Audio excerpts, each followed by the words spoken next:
Mbote bandeko. Mbote na biso nyonso bandeko. Pour la deuxième fois tozongi lisusu awa na British Museum.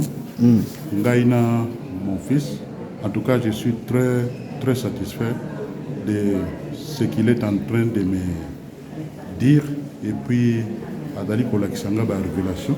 Place tozali la place moko très important. Na mokanda na deux chroniques chapitre 32 verset 9. Place on a télémiliawa. Tozo mona ba image yo. Oto ko mona na simawa.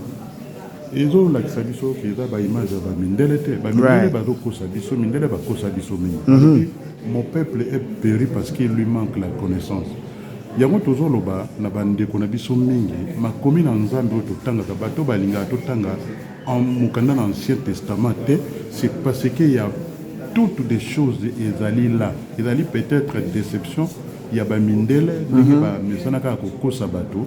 mais tant ya kokosa bato ezali sous-terre totangia wa toko mona bato yo tala mitu na bango soki botali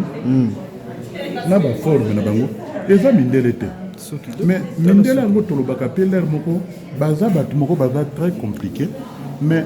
histoire yango ebatiela biso balobi oyo aza na miso ya komona toyaka tofungola nde miso na biso na motema na biso motema wana ezali motema ya pompe boye te ezali motema ya l'homme intérieur pe pensée na biso nde touti koloba likambo ya makanisi na biso bacerveau na biso efungwama toboti bana watalanga naza très content na boti mwana me mwana komi kolobelanga makambo na tolobaka ke o musu na bandaki ko apprendre mais ko comprendre te mais mwana memelinga compréhension divine na yango tolobi ete toyawa po tolakisa bandeko épreuve c'est notre héritage tozomona bato oyo bilongi na bango soki botali bien ya na forme ya mindele te donc mondele akoya kokosa yo te mondele mpe aza motu nde tolobaka esprit ya koluka kokanisa te likambo ye ayebi aye kotandela yo mpo yo moko oya kosala ba recherche révélation nde ekoya place wana nde balobi to vivre na ignorance te bandeko ignorance eza ennemi na biso nyonso yango toye awa mpona kolakisa na mwa temps oyo tozali kotala donc vraiment bato mwindo oyo nyonso oyo bandele te baisraélite oyo babengaka baisraélien ce sont des bato mwindo bamindele te mindele mosala bango kokreye baguerre kokosa kosala komemela biso déception mais histoire eza mpona motu nyonso mokilo eza ya motu moko te mokilo eza ya nzambe Dieu le créateur Elohim ye nde moto asala biso bamosusu baye balingi badomine bato mosusu mais réalité tala yango basali biloko mpona nini mpo toyaka tomona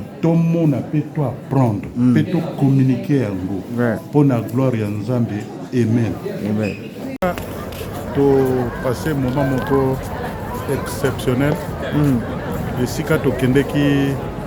kodécouvrir makambo lisusu kaka na musée awa bandeko conseil ezali ke toza na bamboka mindele tolobaka mindele baya bato te mais mindele mpe batandela biso makambo nde babengaka noir sur blanc mais eza sikoyo kodépendre na biso moko soki tokokontinue koyokela bango tomiblame te mais soki ezake makambo bango bazolobelaka bakoma batanda pour biso moko tosala ba recherche je pense que il est grand temps et puis moment yango ezali nde sika oyo parce que oyo eza deuxième fois tozongi lisusu na musée vraiment nayebi nde nako remercier mon fils te na temps oyo ye mpe azwi parce que asalaka misala na ye atangaka mpe mais alobi na nga dadi toya kovisite lisusu esika oyo toye to visiter en tout cas on a appris j'ai appris beaucoup balobi moto soko lingi ko progresser na vie il faut koyeba histoire na yo histoire na biso ezali awa na musée oyo bakomeli biso nyonso oyo tokoki koluka oyo tokoki koyeba pote biso pe to mekate ko panza ou ko kabola makambo to moni po émotiver bato mosusu pe ba génération mosusu parce que tala mwana botami awa mais à la place akende kotambolaka akende ko soki na bisika nini mais a préféré to beta tour awa po to yekola yango moto oyo ayekolaka akendeke liboso oko développer sagesse pe na compréhension pe esprit ya yo moto oyo ezali l'homme intérieur na biso bato ntango oza koyekola omoni okozala moto akofungwama okozala moto akokangama te omoni balobi ata enemi aye lokola mai ebale po aluka azingisa bomoi na yo na nzela boyebi na yo révélation ya nzambe ekoya kofungola yo ekoya komema yo na babisika oyo mingi odécouvrir to vivre yango kofungwama yo mpo kokende liboso omoni donc yango toyaki awa topase moment malamu sikoyo tolingi kozonga na tokende mpe bisika mosusu tosalue bino le peuple de Dieu tozwa kaka komotive ke boyaka bozwaka temps koya kovisite awa tomoni makambo nyonso mingi oyo bakomeli biso na bible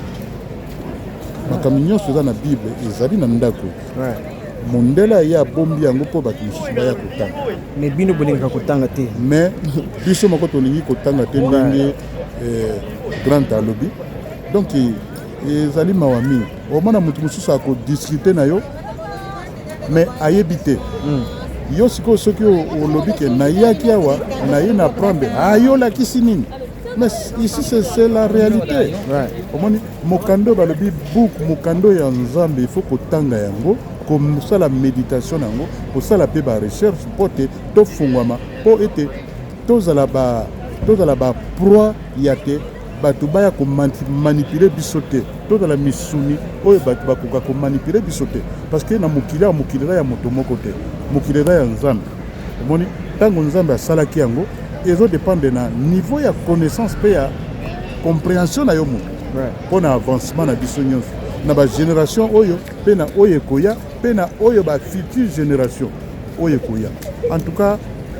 to oyo nazalaki nango mpona koloba yango wana nayebi te maybe grant to God something to say. Là, that's it. Ok. Hello. Merci. Bye bye.